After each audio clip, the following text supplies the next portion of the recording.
que é aquilo que chamamos de Grécia Antiga? Aposto que vocês não esperavam que uma videoaula, que geralmente serve para dar respostas, começasse com indagação. Mas vem comigo que você vai perceber que esse questionamento faz até bastante sentido. É incorreto pensar a Grécia Antiga como um país, um território único. Isso é uma concepção que só chega com a modernidade. Essa Grécia que estamos aqui falando compreendia diversos domínios, que podem ser divididos assim. A Grécia continental, situada ao sul da Península Balcânica, a Grécia insular, formada pelas ilhas dos mares Egeu e Jônico, a Grécia peninsular, Península do Peloponeso, a Grécia asiática, a estreita e longa faixa de terra, situada na Ásia Menor, e a Magna Grécia, que compreendia a Península Itálica. Olá, eu sou Samuel Nepomuceno, professor e pesquisador, e seja muito bem-vindo a mais uma dose da história.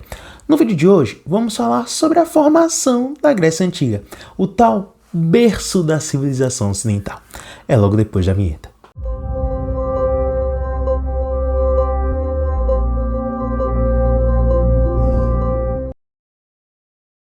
Antes da gente continuar, peço para você dar uma olhadinha na nossa campanha no apoia.se/dose da história. Lá você terá recompensas exclusivas. De quebra, pode ajudar o canal a continuar existindo. No mais, deixa o like se esse vídeo for útil para você. Também não deixe de se inscrever para não perder mais nenhum conteúdo. E siga a gente nas outras redes sociais. É conteúdo diário por todas elas, beleza? É @dose da história em tudo. Bora lá? Na introdução desse vídeo, eu falei sobre a vastidão do território grego.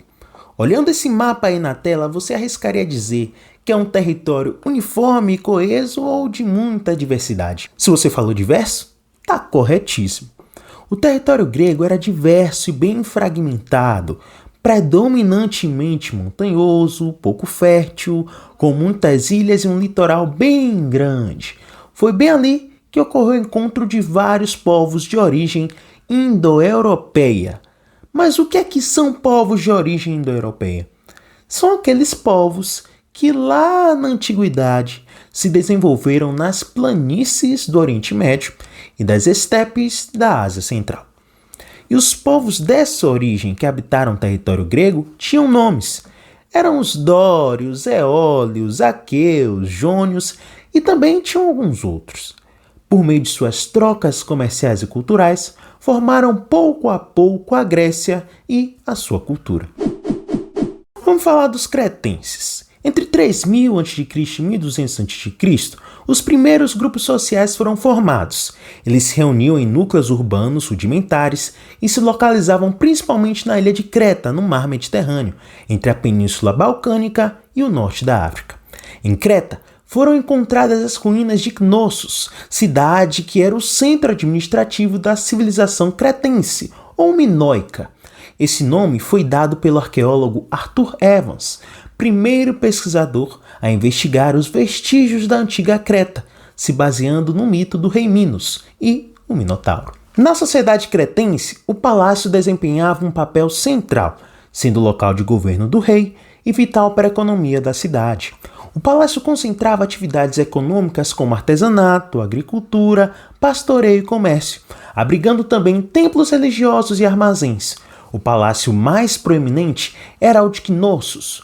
Por volta de 1450 a.C., Creta foi invadida pelos aqueus, resultando em incêndios que marcaram a queda da cidade. Os micênicos, também conhecidos como aqueus, marcaram presença na Grécia por volta de 1600 a.C. Se expandiram ao sul do território, alcançando as Cíclades e a Ásia Menor. Durante essa jornada, eles cruzaram caminhos com os cretenses, absorvendo elementos significativos de sua cultura e dando origem à civilização micênica, que se tornou uma das principais forças na região do Mediterrâneo. A sociedade micênica também girava em torno dos palácios, sendo o de Micenas o principal. Lá foram encontradas pequenas tábuas com uma forma de escrita conhecida como linear B, que os estudiosos decifraram em 1953 e se revelou uma variante do grego antigo, a língua dos aqueus. Por volta de 1200 a.C., algo deu errado. Os palácios foram destruídos, iniciando um período de declínio material e abandono da escrita que perdurou até 900 a.C. As principais fontes escritas desse período são os épicos de Homero, a Ilíada e a Odisseia, que narram eventos como a Guerra de Troia e as aventuras de Ulisses. Enquanto os micênicos enfrentavam seu declínio, os jônios, eólios e dórios, povos parentes dos aqueus, invadiram o território grego, contribuindo para a formação dessa civilização antiga. Essa transição marcou o fim da era micênica e o início do período homérico, caracterizado por muitas mudanças significativas na paisagem cultural e social da Grécia Antiga. Bora para a nossa linha do tempo para organizar aqui o nosso meio de campo. Os eventos que eu narrei sobre as civilizações cretense e micênica pertencem ao período pré-homérico, que vai de aproximadamente 3000 a.C. até 1200 a.C. A decadência dos micênicos marca o início de uma nova fase, a homérica, que vai de 1200 a.C. a 800 a.C. Ainda temos mais outros períodos, o arcaico do século 7 a.C. ao 5 a.C., o clássico no século 5 a.C. e o helenístico no século 6 a.C. Perceba que essa é uma divisão cronológica, criada pelos historiadores que estudaram o período posteriormente. Os gregos contavam o tempo de uma maneira um pouco diferente. O ano 1 começou a ser contado a partir da primeira Olimpíada, no ano de 776 a.C. no nosso calendário. Por volta de 1200 a.C. e 800 a.C., a sociedade grega começou a se organizar em gene. Os genos eram compostos por grupos de pessoas conectadas por laços de parentesco e religiosos. Essa passou a ser a forma predominante de organização social após as invasões dórias. Os genos tinham uma estrutura patriarcal. O homem mais velho dentro desse núcleo atuava como autoridade máxima e exercia funções de juiz, chefe militar e religioso. Sua sucessão era direito atribuído ao filho mais velho, chamado de primogenitura.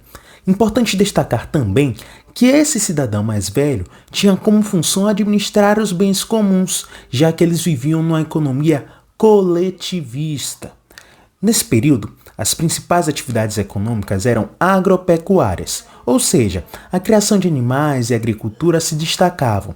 Azeitona, trigo, cevada e uvas eram cultivadas por todo o território grego, enquanto cabras, carneiros e bois estavam entre os principais animais criados. Naquela época, as disputas por terra eram comuns, então de tempos em tempos, em momentos de guerra entre os gênios, muitos deles se uniam formando uma fratria. Quando essas fratrias se juntavam, eles formavam uma tribo.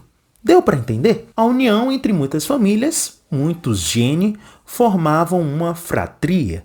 Muitas fratrias formavam a tribo.